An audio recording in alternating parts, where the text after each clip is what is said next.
Hello students, welcome back to second part of chapter 1. Again this side your computer teacher Akanksha.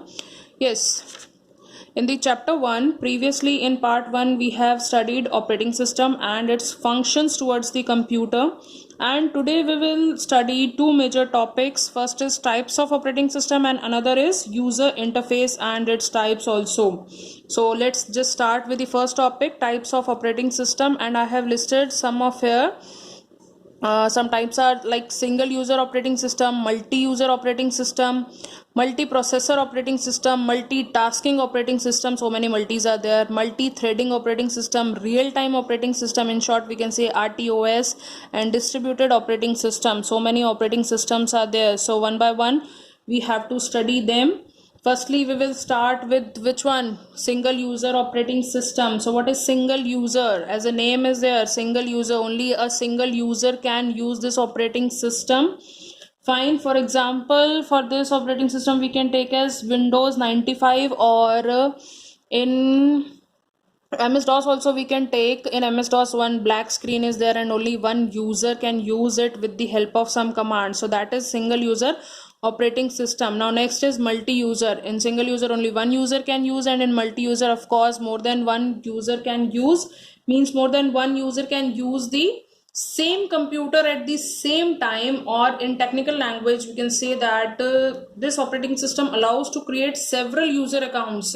Have you seen on your computers that in one computer only some another and more than 2 or 3 accounts are there for different users?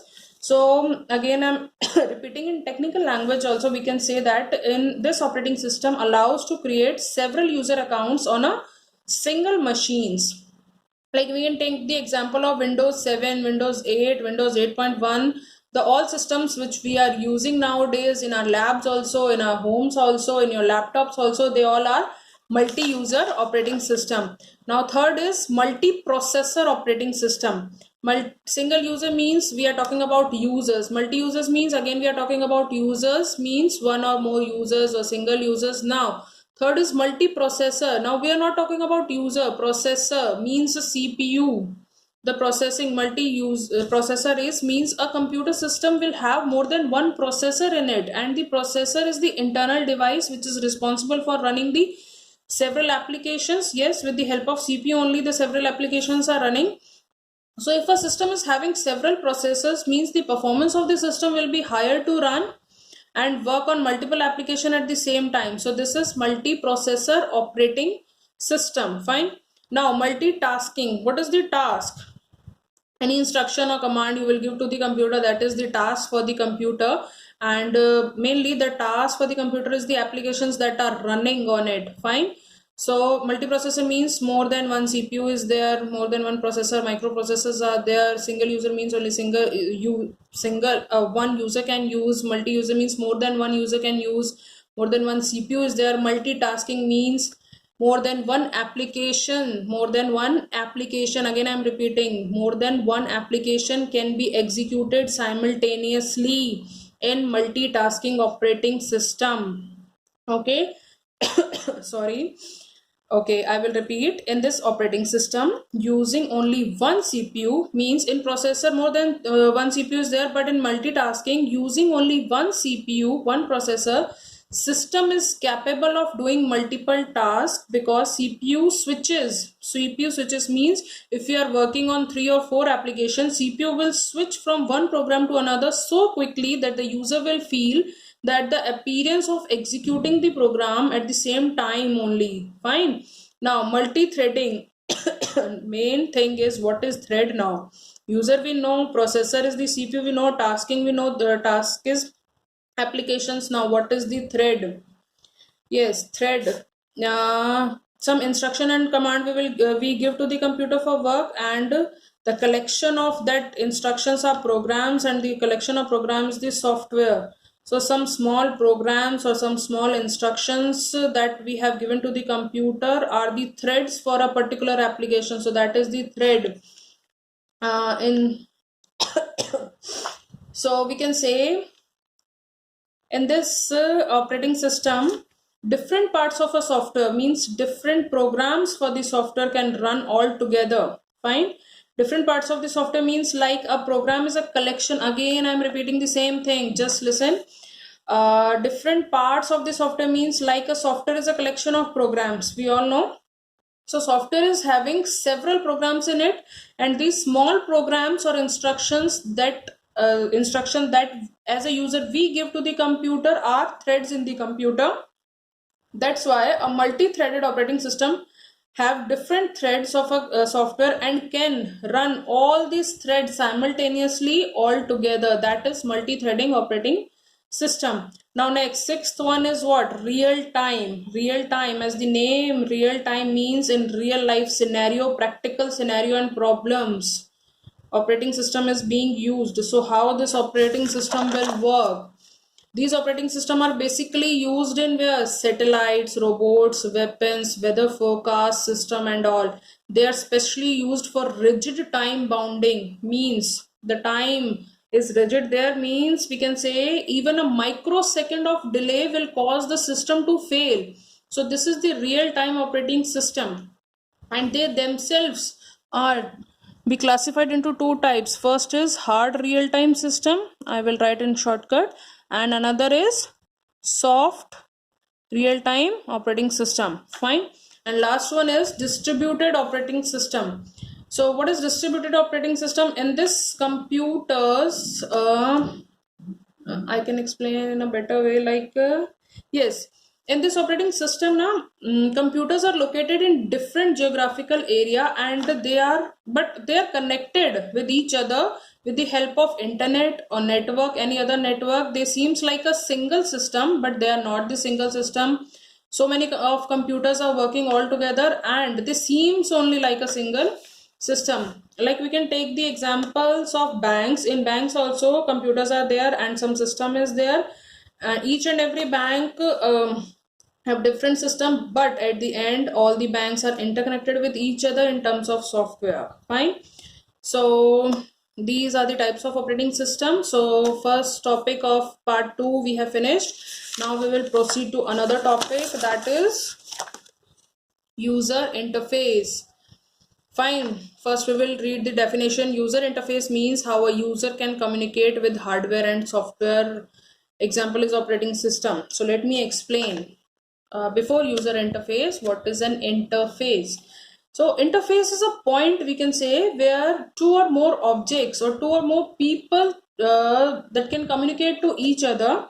Or in computer terms, we can say that user interface means how a user can communicate with hardware and software of the computer. And two, in part 1 also we have studied that to communicate with the computer as a user we need an operating system. That's why the operating system is the example of user interface. So again, and user interface is also of two types. First type is CUI and another is GUI. CUI is character user interface. GUI is graphical user interface. So what is character user and what is graphical user? Character user interface means no graphic will be there, a single on the monitor now. One screen will be there of black color screen will be there, nothing will be there as a CUI. You as a user with the help of keyboard, you have to type some commands there, and according to your commands computer will work. No images, no icons, nothing will be there as a CUI. And for this example of MS-DOS and Unix is there, and it is very boring. Fine. Next is GUI, graphical user interface. Nowadays we are using here graphical user interface as a Windows. As soon as you start the Windows, a desktop is there, some icons are there, only with the help of mouse you have to click. Fine. So GUI is more user friendly. Fine. So GUI is graphical user interface. All the things are in the image form and it is very much user friendly. So after this our chapter is finished, and exercise part of this chapter I will provide you in the form of images on your eCare portal. Okay. Now after this, can we discuss the question answer of chapter 1? Yes. Firstly we will discuss.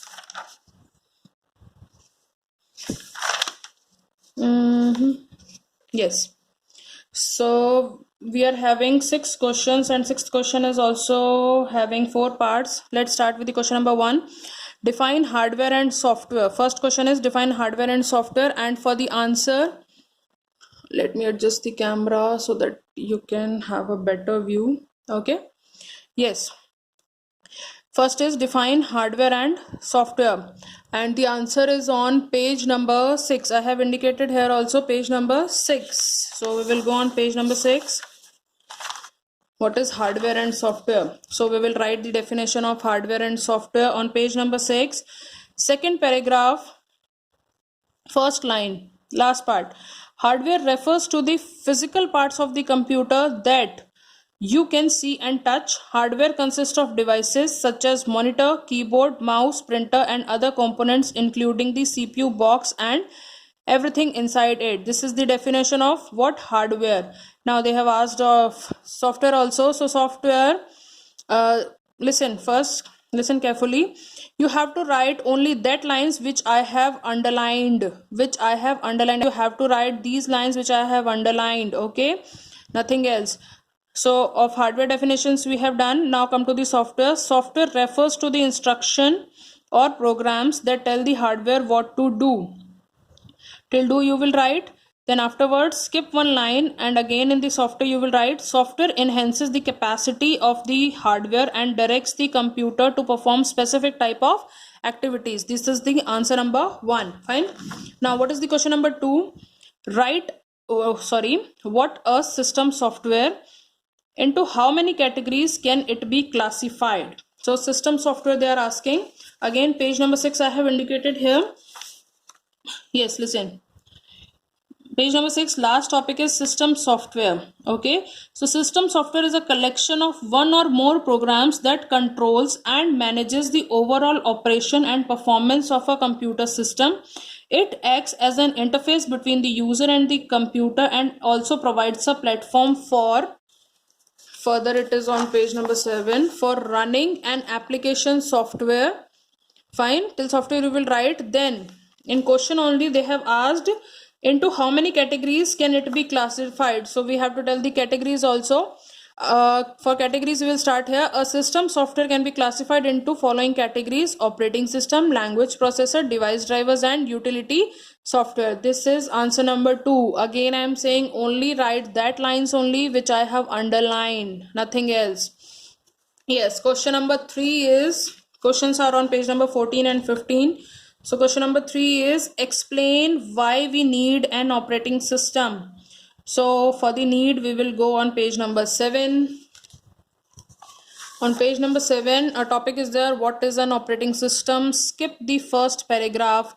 We will start with the second paragraph. And the operating system acts like an interface. The computer interprets the instruction given by the user with the help of an operating system. 2 lines you will write, then skip all this example and come under the example. Operating system acts as central coordinator between hardware and software. Hardware provides a user with basic physical resources to work upon. The application utility software empowers the user to perform a variety of functions on the computer, such as solving problems, creating documents, playing games, etc. So this is answer number 3. 2 lines are up and 2 lines are under the example. Fine. Hope you all are getting it. Now after the third question we will move to question number 4. What is question number 4? Explain any 2 functions of an operating system. So function also we have studied in part 1. 2 functions. We are having so many functions here, but as ease now we will take first 2 functions. First is process management, or page number 8. Okay, page number 8, process management and memory storage and management. So I have underlined some line, I will repeat it. As a process management we will write, the operating system ensures that each process or application receives enough time for the processor to function properly. It also tries to utilize as many as processors cycles as possible for the real-time work. This is for process management. Now for the memory storage and management, an operating system manages the sharing of internal memory among the multiple application. It also take care of the fact that one process should not consume the memory allocated to the another process. This is answer number 4. Now 5th is What are the advantages of GUI and CUI? For this, in your chapter, one table is given on page number 11 and 12. A very good table is given on page number 11 and 12. One topic is there, advantages of GUI and CUI. First, draw one line, as they are indirectly they are asking for the difference. So one side GUI and another side CUI. 2 points are given on page number 11 and other points are given on page number 12. 2, 3, 4, 5, 6, 7. So total 7 points are there in answer number 5. Fine. Now in question number 6 we are having 4 another questions. They are asking for write short notes on the following. First one is multi-user operating system, then multi-threaded operating system, then real-time operating system, then distributed operating system. This all we have studied and they have asked all of them. So multi-user operating system, page number 9 and 10. Page number 9 and 10. Yes, on page number 9. The last topic is multi-user operating system. Only one line is there on page number 9. Multi-user operating system allows more than one user to use the same computer at the same time or at different times. Some operating system which fall in this category are Windows 2000, Windows NT. Write 1 or 2 example, not all of them. Okay, fine. Next is question number 6. Second part is multi-threaded operating system. Page number 10. Yes, multi-threaded. I have explained you the thread also. So multi-threaded operating system 6.2. These operating system allow different parts of the software program to run simultaneously. Then skip one line. For example, if you host a game server on LAN, your friends will utilize different parts of the same game by connecting to your machine at the same time. This is 6.2 answer. Fine. Now 6.3 is real-time operating system. Again on page number 10. Real-time. Yes. Real-time operating system is used when the time span required to react to an input is rigid and time bound. Even a microsecond of delay will cause the system to fail. Examples are air traffic control, robots, weapon systems and industrial control systems. This is answer number 6.3. Now last question is distributed operating system. Page number again on 10. Yes, distributed operating system. Mark the entire paragraph of it. Okay, I will repeat. Distributed operating system runs on a set of computers that are located in different geographical areas interconnected by a network. It controls these interconnected systems and make them appear as a single computer. It allows all the linked machines to access data and software, and the process takes over the common network from different computers irrespective to the location on the globe. You can write in your own language also, no problem. So that's it. Thank you. Have a nice day.